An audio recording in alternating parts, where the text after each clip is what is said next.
चाँद से प्यारी चाँदनी, चाँद से प्यारी चाँदनी, चाँदनी से प्यारी रात, रात से प्यारी ज़िंदगी, ज़िंदगी से प्यारे आप। आपको था जिसका इंतज़ार, अरे आपको था जिसका इंतज़ार। आपके जीवन में भी आए बहार और आपको मुबारक हो प्रधानाध्यापक प्रधान शिक्षक का ये उपहार। जी हाँ फ्रेंड, इसे उपहार कहा जा रहा है, लेकिन वास्तव में ये उपहार नहीं है, क्योंकि सरकार की एक सोची समझी साजिश है जिसको लेकर के सरकार चल रही है। और कहीं ना कहीं इस साजिश में आपका क्या जजमेंट सही होगा, इसी को लेकर के आज के इस अंक में आए हैं। एक तरफ तो प्रमोशन की बयार चल रही है, कोर्ट भी उसको उस बयार को सपोर्ट कर रहा है, और दूसरी ओर सरकार भी जो है दबे पांव या यूं कहे बेमन का प्रमोशन का पत्र निकाल रहा है। एक दो जिलों से पत्र निकला है। दूसरी ओर प्रधान अध्यापक प्रधान शिक्षक की काउंसलिंग चल रही है, और आरटीई के अनुसार भी प्रधान अध्यापक प्रधान शिक्षक की बहाली होगी। 2001 की बहाली थी, 2021 की बहाली थी, 24 आ गया, वेतन संरचना गड़बड़ा करके रह गया। कई ऐसी बातें, कई ऐसे प्रश्न उभर करके आ रहे हैं जिनको जानना आपके लिए काफ़ी ज़रूरी है। अन्यथा की स्थिति में कहीं आप अंधकार में रह करके कहीं ऐसा ना हो कि जैसा वर्ल्ड कप में हो गया था इंडिया के साथ, कि कितना रन बनाना है, कितना ओवर में पता ही नहीं था डकवर्थ लुईस में, और वहाँ खेले जा रहे थे। तो इस तरह की बातें नहीं होनी चाहिए।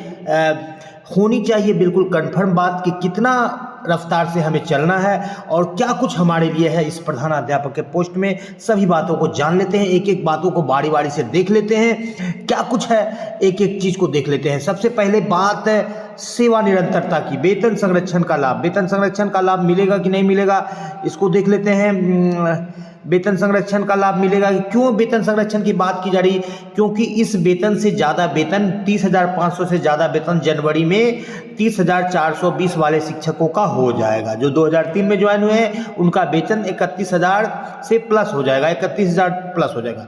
सेवा निरंतरता का लाभ मिलेगा कि नहीं, क्योंकि आपने लंबी सेवा की है, किसी की 8 साल की है मिनिमम, तो किसी का 15 साल, 18 साल, 20 साल की है, तो उस सेवा का क्या होगा। उस सेवा अवधि में प्रमोशन भी आपको मिलना है, उस सेवा अवधि में एरियर भी आपको मिलना है, उसका क्या होगा। 2 साल का प्रोबेशन पीरियड होगा कि नहीं होगा, इसको भी आपको जानना है। होम जिला या होम डिस्ट्रिक्ट या चॉइस पोस्टिंग मिलेगी कि नहीं मिलेगी, ये जानने की बात होगी। ग्रेजुटी का लाभ मिलेगा कि नहीं मिलेगा, क्या कुछ है इसकी स्थिति जानेंगे। सेवा पूर्व प्रोन्नति का लाभ मिलेगा कि नहीं। जो सेवा आपने दे दी है, यानी कि आप 13 में स्नातक ग्रेड में ज्वाइन किए थे, 5 साल में आप प्रधानाध्यापक बन जाते, तो 13, 5, 18, 6 वर्षों का आपको एरियर मिलता है। दूसरी ओर बेसिक ग्रेड के शिक्षकों की बात करें तो 2006 में समायोजित हुए, तो 6 वाले 12, 6, 18 के बाद उनको प्रमोशन 18 से 24 यानी 6 साल का कोई मान लीजिए 7, 8, 9, 10 में भी ज्वाइन की, तब 10 और 12, 22, 2 साल का उनको प्रमोशन, 2 साल प्रमोशन का एरियर, ये मिलेगा कि नहीं, इसके बारे में आपको बताया जाएगा। एमएससीपी का लाभ मिलेगा कि नहीं, जो 10, 20, 30 साल में वेतन उन्नयन होता है उसका लाभ मिलेगा ना कि नहीं। 300 या अनलिमिटेड जो अर्निंग लीव अभी जो है केंद्र सरकार ने किया है, क्या उस दायरे में आएंगे। ओपीएस वगैरह का लाभ मिलेगा कि नहीं, इन सारी चीज़ों पर भी प्रकाश डाला जाएगा आज के इस अंक में। जी हाँ फ्रेंड, तो आज का वीडियो काफ़ी महत्वपूर्ण है, इसको स्किप नहीं करेंगे, शुरू से लेकर अंत तक देखेंगे, क्योंकि इस वीडियो को देखने के बाद आपको कुछ अनछुए पहलू, जो अनछुए ज्ञान है उसकी प्राप्ति होगी, और कहीं ना कहीं आप एक डिसीजन लेने में, एक जजमेंट लेने में अपने आप को सुदृढ़ सक्षम महसूस करेंगे, और आप सोच समझ करके और आप सही डिसीजन ले पाएंगे। क्योंकि अभी जो ऐसी दुविधाजनक स्थिति बन गई है कि क्या डिसीजन ले, क्या करे कि नहीं करे। कई ऐसे शिक्षक हैं जो सक्षमता पास किए हैं, प्रधान शिक्षक भी पास किए हैं, वो सक्षमता में जाए कि नहीं जाए, कि प्रधान शिक्षक में जाए कि नहीं जाए। तो आज के अंक में प्रधान शिक्षक को किससे संबंधित इन सारे बातों पर बिल्कुल प्रकाश डाला गया है। और सबसे पहले देख लेते हैं यहाँ पर कि प्रोबेशन पीरियड की बात यहाँ पर की गई। जो विधान परिषद में जो प्रश्न पूछा गया है, 2 वर्षों का प्रोबेशन पीरियड निर्धारित है, यहाँ पर दिया गया है 2 वर्षों का प्रोबेशन पीरियड निर्धारित है। ये किसके लिए दिया गया है, टीआरई 1, 2 से जो नियोजित शिक्षक गए उनके। तो जब नियोजित शिक्षक गए टीआरई 1, 2 में, और वो 5, 10, 15 साल सेवा कर चुके थे, भले ही वो 1 to 5 से 6 to 8 या 9, 10 या 11, 12 जहां भी गए, लेकिन नियम तो एक ही होगा। तो हेड मास्टर के लिए भी 2 साल का प्रोबेशन पीरियड होगा। ये बात यहाँ से निकल करके आ रही है, इसमें कहीं कोई दो राय नहीं है। हेडमास्टर के लिए 2 साल का प्रोबेशन पीरियड होगा, यानी 30,500 पर यदि आपकी बहाली होती है तो यदि उसको संशोधित नहीं किया गया तो आपको 2 साल तक वेतन वृद्धि का लाभ नहीं मिलेगा, क्योंकि प्रोबेशन पीरियड में वेतन वृद्धि का लाभ नहीं मिलता है। यदि सरकार को देना होगा तो सरकार क्या करेगी, कुछ अलग नियमावली निकाल करके देगी। चलते हैं अब कई लंबे चौड़े स्लाइड्स पर और बारी बारी से देख लेते हैं विभिन्न पहलुओं को। जी हाँ फ्रेंड, प्रधानाध्यापक प्रधान शिक्षक से रिलेटेड अब वेतन की बात कर रहे हैं तो यहाँ पर आप देख लीजिए, यहाँ पर जो शिक्षक 2000 ग्रेड पेपर है जिनका 30,420 का मूल वेतन है, यहाँ पर 30,420 का जिनका मूल वेतन है अब 31,340 हो जाएगा। ऐसे शिक्षकों को वेतन संरक्षण का लाभ मिलेगा कि नहीं मिलेगा, क्योंकि उससे ज़्यादा वेतन वो जनवरी में प्राप्त कर लेंगे 31,340। यदि प्रोन्नति की बात कर लें तो ऐसे शिक्षकों को 31,340 के बाद ये 32,160 हो जाएगा। स्नातक ग्रेड शिक्षकों की बात करें तो 29,410 का मूल वेतन मिल रहा है जो 13 में ज्वाइन किए थे। ऐसे शिक्षक जो है 29,410 का मिल रहा है, ऐसे शिक्षकों को 30,000 मिल जाएगा, 30,300। और जनवरी में यदि प्रमोशन उनको मिलता है, अभी तक तो स्नातक ग्रेड को नहीं मिला है तो 30,910 उनका भी बढ़ जाएगा। लेकिन मेन बात है बेसिक ग्रेड के शिक्षकों को जिनका 31,340 जनवरी में वेतन हो जाएगा, क्या वो प्रधान शिक्षक में ज्वाइन करेंगे तो उनको वेतन संरक्षण का लाभ मिलेगा? बिल्कुल नहीं मिलेगा। वर्तमान में जो नियमावली दी गई है 30,500 वो जो है वेतन फिक्स कर दिया गया है और इस वेतन को नहीं बढ़ाया जाएगा। अभी आगे आपको स्लाइड में इस बात को दिखाएंगे प्रूफ के साथ कि उसको नहीं बढ़ाया जाएगा जब तक कि बढ़ाने के लिए कैबिनेट में कोई प्रस्ताव नहीं जाए और उस पर कैबिनेट की मोहर नहीं लगे, तब तक ऐसा कुछ वेतन बढ़ने वाला नहीं है। भले ही नियम के तहत ये बढ़ जाना चाहिए या बढ़ जाएगा भविष्य में, लेकिन अभी आपका जब तक वो नियम कागज पर, पेन पेपर पर, दस्तावेज पर डॉक्यूमेंटेड नहीं होता है तब तक आप ये जान करके चलिए कि यदि आपको 31,340 जनवरी से मिलेगा वहाँ पर जहाँ पर आप हैं 2003 से, तो यहाँ पर यदि आप जा रहे हैं तो आपको 30,500 पर ही, 30,420 से 30,500 पर ही जाना पड़ेगा। उसमें स्लाइड अलग था, 1,800 कटौती होती थी, इसमें आपको जो है 10% और 14% वाली कटौती होगी, वो अलग बात है, उस पर हम लोग अभी नहीं जाएंगे, आगे जाएंगे। अब ये बातें देख लीजिए। पदस्थापन के बारे में जान लीजिए कि किस तरह से होगा, चॉइस मिलेगा। अभी ये भी पूरी तरह से अंधकार में है कि लेकिन सरकार जो है ट्रांसफर नीति को लेके सॉफ्ट हुई है और प्रधानाध्यापक प्रधान शिक्षक का पद काफ़ी जिम्मेदारी बढ़ा है। आपको एक नया जगह की तुलना में यदि आप अपने घर के आसपास हैं तो आपको प्रधानाध्यापक प्रधान शिक्षक का जो कर्तव्य निर्वहन करना है उसमें थोड़ी सी आसानी हो सकती है यदि सरकार इस ओर ध्यान देती है। तो एक बात तो निकल करके आ रही है कि महिलाओं को ऐच्छिक ट्रांसफर मिल सकता है, यानी कि चॉइस वाले जगह पर। अब बात आ गई पुरुषों को, पुरुष को भी होम ब्लॉक मिल सकता है। यदि होम ब्लॉक नहीं मिलेगा, दूर दराज का ब्लॉक मिलेगा या विकल्प मिलेगा तो बहुत से शिक्षक नहीं जाएंगे। बात होता है होम डिस्ट्रिक्ट या अदर डिस्ट्रिक्ट की, तो होम डिस्ट्रिक्ट तो मिलना तय है। अब बात करते हैं होम ब्लॉक या अदर ब्लॉक, तो होम ब्लॉक भी मिल सकता है। अभी चुनाव का समय है और ट्रांसफर नीति पर सरकार जो है ऐच्छिक ट्रांसफर पर काम कर रही है, इसलिए। और प्रधानाध्यापक प्रधान शिक्षक का पोस्ट काफी चुनौती भरा पोस्ट है, इतना आसान नहीं है डगर पनघट की। जी हाँ फ्रेंड, आपको पल पल रिपोर्ट देना है, सारे एक स्कूल को चलाना है, न सिर्फ शिक्षकों को, बच्चों को, पदाधिकारियों को। प्रधानाध्यापक जो है एक बहुत ही महत्वपूर्ण कड़ी है विद्यालय या शिक्षा रूपी जो भी चल रहा है। यदि एक प्रधानाध्यापक थोड़ा डवाडोल हो जाए तो वो स्कूल चाहे कितना अच्छा उसमें शिक्षक क्यों ना हो, कितना अच्छा छात्र क्यों ना हो, सारे के सारे स्कूल की विधि व्यवस्था क्या हो जाती है, डगमगा जाती है। दूसरी ओर एक प्रधानाध्यापक यदि प्रॉम्प्ट हो, नेतृत्वकर्ता का गुण हो, व्यक्तित्व बढ़िया हो, यानी कि वो सर्वगुण संपन्न हो या कई सारे गुण उनमें हो, तो वो स्कूल अच्छा चलता है और कई सारी जवाबदेही आपको लेकर के चलना है। कोई भी एक्सप्लेनेशन होगा तो आपको मिल सकती है, तो आपको विकल्प 4-5 में से मिल सकता है। ये अब सरकार के ऊपर डिपेंड कर रहा है। गृह जिला तो फाइनल है, होम प्रखंड या 4-5 विकल्प जो आपके होम प्रखंड में या आपके नाइबरिंग प्रखंड में, बगल वाले प्रखंड में हो सकता है, उसी 4-5 में से आपको रेंडमाइज कर दिया जाए, ऐसा भी संभव दिख रहा है। और काउंसलिंग आपकी हो गई है और रेंडमाइजेशन होगा। अब पूर्व में जो गए थे तो उनको सेवा निरंतरता का लाभ मिला था, वेतन संरक्षण का लाभ मिला था। किन शिक्षकों की बात हो रही है? तो जो स्टेट करके 1 to 5 में पढ़ा रहे थे और 9, 10, 11, 12 में बहाल हुए थे, टीआरई 1-2 से पहले तब मिलता था, लेकिन अब जब टीआरई 1-2 किया गया सरकार के द्वारा, थोड़ी सी वेतन इंप्रूव कर दी गई, तो जो प्राथमिक शिक्षा निदेशक का पत्र था सेवा निरंतरता के साथ वेतन संरक्षण का, ये समाप्त कर दिया गया, यानी कि अब उस पर ये नियम लागू नहीं हो रहा है, क्योंकि वो राजकर्मी है तो उनका अलग नियम चल रहा है। सुप्रीम कोर्ट ने बहाल की पुरानी पेंशन योजना, शिक्षकों को भी देने की बात यहाँ पर है कि पुरानी पेंशन योजना जो है ये बिहार के लगभग 4 लाख नियोजित शिक्षकों को भी नियुक्ति की तिथि से पुरानी पेंशन योजना का लाभ मिलेगा। इस तरह से पेपर में लिख देने से पुराने पेंशन का लाभ नहीं मिल रहा है। इसके लिए पूरी तरह से कैबिनेट की बैठक, जजमेंट और उसका मिनट चाहिए, उसका जो प्रस्ताव पास होता है वो चाहिए, तब आपको मिलेगा।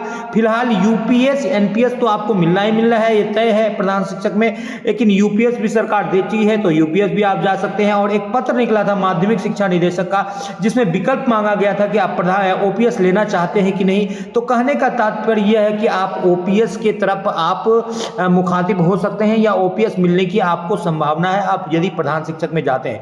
लेकिन जैसे ही ओपीएस मिलेगा तो जो कटौती वाला सिस्टम है, एनपीएस में जो सरकार अंशदान देती है 14% और 10% जो नियोक्ता यानी कि जो आपका कटेगा, शिक्षक का जो कटता है, ओपीएस में नियोक्ता यानी कि एम्प्लॉय का नहीं कटता है।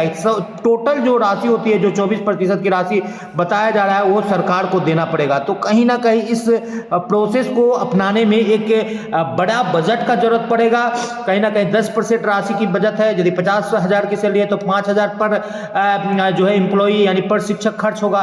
तो अभी इसमें थोड़ी सी दिल्ली दूर है की बात कही जाए तो कहीं कोई अतिशयोक्ति नहीं होगी, लेकिन आप प्रधानी में जा रहे हैं तो आपको मिल सकता है। यहाँ पर बात कहा गया है कि वेतन वृद्धि की लाभ दिया जा रहा है, तो यहाँ पर दोहरा मापदंड की बात हो रही है। बीपीएससी टीआरई 1-2 के शिक्षकों की बात कही गई है। एचआरएमएस पोर्टल पर अपडेट करने की मकान किराया भत्ता तो मिल जाएगा बढ़ावा दर से, लेकिन जो प्रोबेशन पीरियड में वेतन वृद्धि नहीं दिया जाता है, यदि सरकार दे देती है तो अच्छी बात है। यदि सरकार दरियादिली दिखाती है और दे देती है बीपीएससी शिक्षकों को, क्योंकि बीपीएससी शिक्षकों को कई सारे चीज़ ऐसे दिए गए हैं जो कि पूर्व में नहीं दिए जा सकते। जैसे 2 साल का जो है अनट्रेंड का सैलरी दिया जाता था, लेकिन इनको ट्रेंड का दिया गया, तो दिया जा सकता है। लेकिन अभी भी इस पर कंट्रोवर्सी है, क्योंकि कुछ ऐसी भी बातें की जाती है जो कि लोग को सुनने में अच्छा लगे, लेकिन उसका जो निचोड़ होता है वो बाद में दिखता है। अब यहाँ पर देख लेते हैं इस प्रश्न में क्या पूछा गया था कि वेतन बढ़ाया जाएगा,